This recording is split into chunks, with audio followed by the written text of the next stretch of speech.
সবাইকে আজকের এই গুরুত্বপূর্ণ ক্লাসে স্বাগত জানাচ্ছি।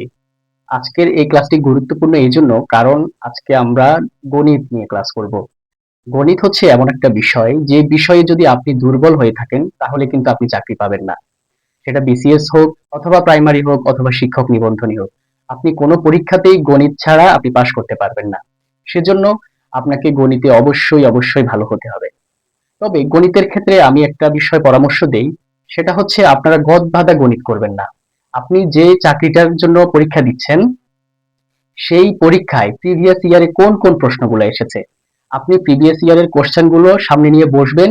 তারপর সেগুলো আপনি অ্যানালাইসিস করবেন, টপিক গুলো ফাইন্ড আউট করবেন। দেখবেন যে কোন টপিক গুলো থেকে বারবার প্রশ্ন আসছে, আপনি সেই টপিক গুলোই বেশি বেশি করবেন, বেশি বেশি সলভ করবেন। তাহলেই কিন্তু আপনার সেই পরীক্ষাটায় পাশ করার চান্সটা অনেক বেশি বেড়ে যাবে। সেজন্য আপনাদেরকে সর্বপ্রথম আমি বলি যে আপনি টপিকটা ফাইন্ড আউট করুন।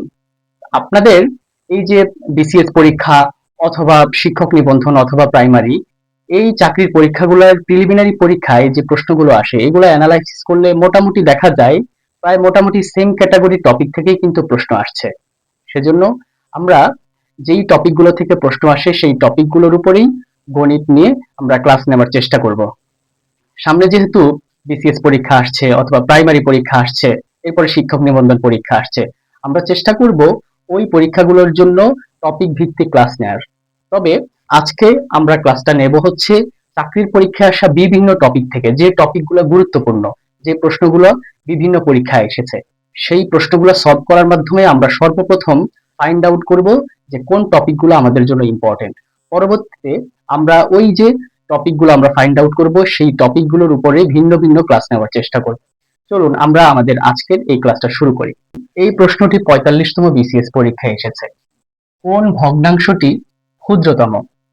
এখানে আমাদেরকে চারটা অপশন দিয়েছে, এই চারটা অপশনের মধ্যে কোনটা ক্ষুদ্রতম এটা আমাদের যেভাবে দেওয়া আছে এটা একটু বের করা আমাদের জন্য একটু ক্রিটিক্যাল মনে হয়, কিন্তু আপনাদেরকে আমি একটা একদম সহজ একটা ট্রিক শিখিয়ে দেব, যে ট্রিকের মাধ্যমে আপনি কিন্তু খুব সহজেই উত্তরটা বের করতে পারবেন। সেই ট্রিকটা কি?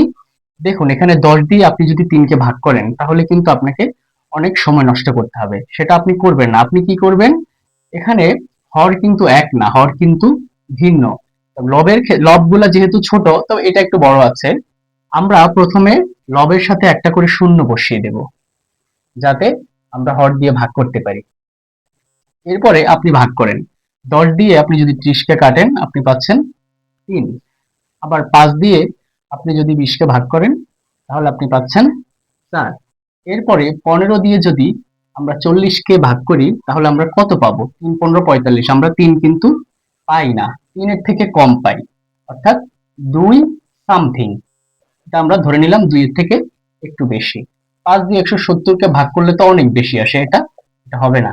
তাহলে দেখুন এর মধ্যে ক্ষুদ্রতম হচ্ছে 15/40, অর্থাৎ গ অপশনে যেটা ছিল 4/15, আমাদের এটাই হবে সঠিক উত্তর, কারণ ভাগ করলে এখানে কিন্তু সংখ্যাটা ছোট আসে, সেজন্য এই অপশনটাই হবে সঠিক উত্তর। এবার এই সরল অঙ্কটির দিকে দেখুন, এটি 45তম বিসিএস পরীক্ষায় এসেছে। এটি সর্বপ্রথম দেখে খুব সহজ মনে হচ্ছে যে 6 যোগ 5 11, 11 এর হাফ হচ্ছে 5.5, আমরা 5.5 দাগ দিয়ে চলে আসবো, কিন্তু 5.5 কিন্তু উত্তর নয়। এভাবে ভুল করা যাবে না, বরং এখানে আরেক ভাবে করতে হবে। সেটা কি? 6 যোগ 5 এর মানে হচ্ছে গুণ 2/1। এরপরে আমরা যদি করি তাহলে 6 যোগ 2/5, কারণ 2 দিয়ে 5কে যেহেতু ভাগ যাচ্ছে না সেজন্য আমরা গুণ করে নিলাম 2/5। এরপর আমরা পাচ্ছি 2 উপরে 12, তারপরে যোগ 5, 2/17 সমান 8.5। তাহলে আমাদের উত্তর কিন্তু 8.5 বের হয়েছে, আমাদের সঠিক উত্তর কিন্তু 8.5। তবে এখানে আরেকটা বিষয় বলতে হচ্ছে যে আমরা প্রথমে এখানে এই যে 6 আর 5 আমরা যোগ করলাম না কেন আগে 11? এটা আগে যোগ করা যাবে না, কারণ এখানে আমরা পাটিগণিতের ক্ষেত্রে আমাদেরকে এই সূত্রটা অ্যাপ্লাই করতে হবে। এই সূত্র অনুযায়ী আমাদেরকে আগে মাল্টিপলের কাজ করতে হয়, তারপরে হচ্ছে যোগের কাজ করতে হয়। এই জন্য গুণের কাজ আগে শেষ করে তারপর আমাদের যোগের কাজ করতে হয়। সেই সিস্টেম অনুযায়ী আমাদের সঠিক উত্তর আসবে 8.5। এই অঙ্কটির দিকে খেয়াল করুন, এটি একটি ধারা। 3, 8, 6, 14 এই সংখ্যাটি আমাদের বের করতে হবে, এরপরে 20 এবং 12। আপনি যদি ধারাবাহিকভাবে দেখেন যে এখানে একটা সংখ্যা বসিয়ে দিবেন ধারাবাহিক দেখে, তাহলে কিন্তু আপনি ভুল করবেন, আপনি এটি কখনোই বসাতে পারবেন না। এখানে দুইটা ধারা রয়েছে, সেটা হচ্ছে প্রথম সংখ্যার সাথে তৃতীয় সংখ্যা, দ্বিতীয় সংখ্যার সাথে চতুর্থ, চতুর্থর পরে ষষ্ঠ, এরপরে এটা। এখানে আপনি দেখুন 3 এর পরে 6 এসেছে, যদি আমরা এটাকে প্রথম ধারা বিবেচনা করি, 3 এর পরে 6 ডিফারেন্স হচ্ছে 3। আবার দ্বিতীয় যে ধারাটা আছে সেটা 8 এর পরে 14 এসেছে, ডিফারেন্স হচ্ছে 6। আবার 14 এর পরে 20, সেখানেও ডিফারেন্স 6। আবার 20 এর পরে যেটা আসবে সেখানেও ডিফারেন্স 6 আসবে। তারপরে আমাদের প্রথম যে ধারাটা ছিল ডিফারেন্স হচ্ছে 3, 6 এর পরে আমরা যদি ডিফারেন্স 3 দেই, 3 ডিফারেন্সে, তাহলে আমাদের এখানে 9 হয়। আমরা 9 এখন বসাচ্ছি না, কারণ আমরা পরবর্তী লজিক গুলোর সাথে মিলিয়ে দেখি যে আমাদের ডিফারেন্স সব 3 কিনা। এরপরে যদি আমাদের এটার সাথে আমরা মিলাই, 9 এর পরে ঠিক 3 যোগ করে কিন্তু 12 এসেছে, তাহলে আমাদের ডিফারেন্স এখানেও 3। সুতরাং আমাদের কিন্তু আমরা যে লজিকটাই ফেলেছি সেই লজিকে কিন্তু দুটো ধারাই মিলছে। তাহলে আমাদের প্রথম ধারা অনুযায়ী এখানে বসবে হচ্ছে 9। সুতরাং সঠিক উত্তর হবে 9। এরপর দেখুন, এই ম্যাথটি 38তম বিসিএস পরীক্ষায় এসেছে। এখানে বলেছে এ ও বি দুটি বিজোড় সংখ্যা, তাহলে নিচের কোনটি জোড় সংখ্যা হবে? প্রথমে আমরা দুইটা বিজোড় সংখ্যা ধরে নিব, 3, 5। আমরা দুইটা যে কোনো সংখ্যা ধরে নিলাম, তাহলে এটা আমরা খুব সহজে বের করতে পারবো। এর মান আমরা ধরেছি 3 গুণ 5, তাহলে আমরা পাচ্ছি 15। বিজোড় সংখ্যা হয়ে গেছে, জোড় সংখ্যা নয়। ক সঠিক উত্তর হচ্ছে না। খ অপশনে আমরা দেখি, বীর আমরা ধরেছি 5 যোগ 2 গুণ এর মান ধরেছি আমরা 3 যোগ 2, তাহলে আমরা এখানে কত পাচ্ছি? 3 দুগুণা 6, 6 2 8, 8 5 13। তাহলে এটাও আমাদের জোড় সংখ্যা হচ্ছে না। এরপর দেখুন 3 যোগ 5 যোগ 1, তাহলে আমরা এখানে পাচ্ছি 9, তাহলে এটাও আমাদের সঠিক উত্তর 9। এরপর দেখুন 2 গুণ এর মান হচ্ছে 3 যোগ 4 গুণ বীর মান হচ্ছে 5, তাহলে এখানে আমাদের উত্তর হচ্ছে 6 যোগ 20 সমান 26। তাহলে আমাদের সঠিক উত্তর হবে ঘ। এবার এই প্রশ্নের দিকে দেখুন, এটি একটি ভগ্নাংশের গুণ অঙ্ক। এই টাইপের অঙ্ক কিন্তু অনেক পরীক্ষায় আসে। এটা গুণ করতে গিয়ে অনেকে আবার সমস্যায় পড়ে যান। এটা আমরা আজকে খুব সহজে সমাধান করে ফেলবো। দেখুন এটা কিভাবে সমাধান করতে হবে।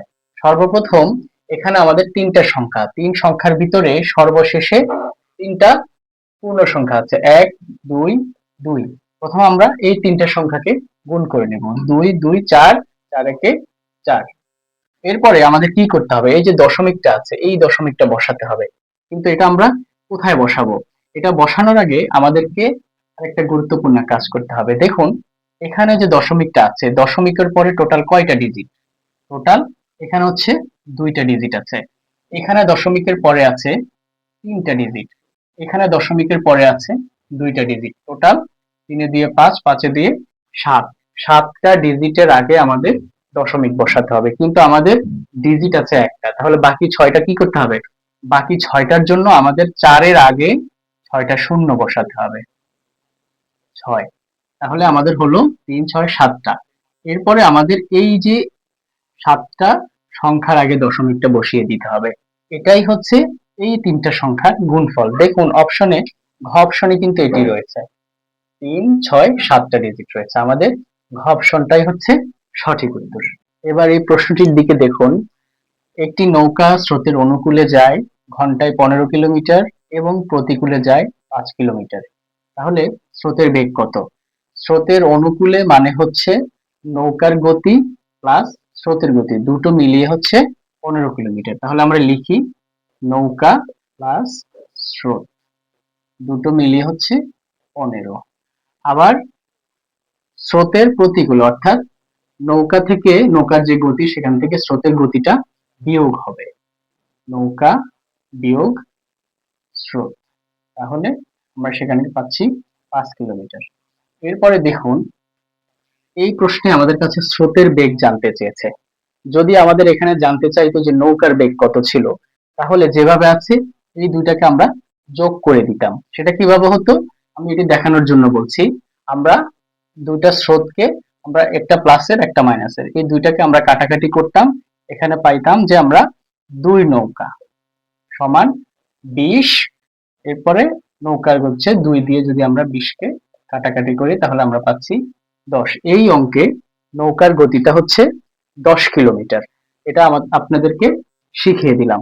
এখানে আমাদের কাছে যেহেতু জানতে চেয়েছে স্রোতের বেগ, তাহলে স্রোতের বেগের ক্ষেত্রে আমাদের যেটা করতে হবে, যেহেতু স্রোতের বেগ বের করার ক্ষেত্রে আমাদেরকে উপরেরটা থেকে নিচেরটা বিয়োগ করতে হবে। যেহেতু নিচেরটা আছে প্লাস, সেটা মাইনাস হবে, আর নিচে এখানে আছে প্লাস স্রোতের আগে, সেটা আমাদেরকে মাইনাস আছে প্লাস করে দিতে হবে। আবার এখানে আছে প্লাস 5-এর আগে, সেটা আমাদের মাইনাস করে দিতে হবে। এখানে যেহেতু একটা প্লাসের আর একটা মাইনাসের দুইটা নৌকা, এই নৌকা দুইটা কাটা যাবে, একটা প্লাস আর এই নৌকার আগে মাইনাস। এরপরে এখানে দুইটা হচ্ছে প্লাস, সুতরাং 2 স্রোত।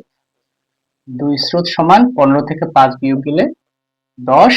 তাহলে স্রোত সমান 2 দিয়ে যদি আমরা 10কে কাটি তাহলে আমরা পাচ্ছি 5। এখানে স্রোতের বেগ হচ্ছে 5 কিলোমিটার। আমাদের ঘ অপশনে 5 কিলোমিটার রয়েছে, সুতরাং সঠিক উত্তর হবে 5 কিলোমিটার।